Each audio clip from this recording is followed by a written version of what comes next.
फेजिवडे येथे प्राथमिक आरोग्य केंद्र रुग्णांच्या दारी मोफत आरोग्य शिबिर 200हून अधिक रुग्णांना लाभ। राधानगरी तालुक्यातील फेजिवडे येथे मुख्यमंत्री प्रशासकीय गतिमानता अभियानाअंतर्गत प्राथमिक आरोग्य केंद्र दाजीपूर यांच्या वतीने प्राथमिक आरोग्य केंद्र रुग्णांच्या दारी हा उपक्रम राबवण्यात येत आहे। याच उपक्रमाअंतर्गत फेजिवडे येथे सर्व रोग निदान मोफत आरोग्य शिबिराचं आयोजन करण्यात आलं। या शिबिराचा लाभ 200हून अधिक रुग्णांनी घेतला।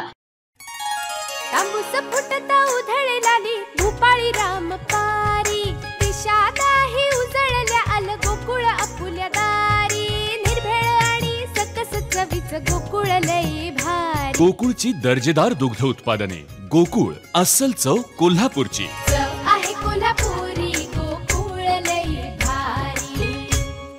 या शिबिराचे उद्घाटन तालुका वैद्यकीय अधिकारी डॉक्टर आर शेटे आणि फेजिवडे ग्रामपंचायतीच्या सरपंच प्रतिभा कासार यांच्या हस्ते करण्यात आलं। वयोवृद्ध नागरिकांची मोफत ECG तपासणी करण्यात आली।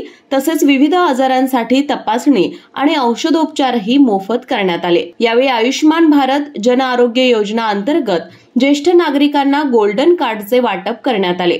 शिबिरात डॉक्टर सरिता मोरे, तालुका आरोग्य सहाय्यक गजानन मोहिते, निरंजन मिठबावकर, किरण हंगे, दिग्विजय गाडगीळ, श्रीधर पाटील, सारिका बावडेकर, तृप्ती मोहिते, स्नेहल मगदूम, रतन अंबरगे, उपसरपंच मस्जिद मावळेकर, रमजान चोचे, भरत कासार तसेच आरोग्य कर्मचारी, आशा स्वयंसेविका आणि ग्रामस्थ मोठ्या संख्येने उपस्थित होते। या शिबिरामुळे ग्रामीण भागातील नागरिकांना मोफत आणि त्वरित आरोग्य सेवा मिळाल्याने समाधान व्यक्त करण्यात आले आहे। KK न्यूज साठी राधानगरीहून मिलिंद कांबळे। अशाच नवनवीन अपडेट पाहण्यासाठी आमच्या KK न्यूज चॅनेलला सबस्क्राईब करा।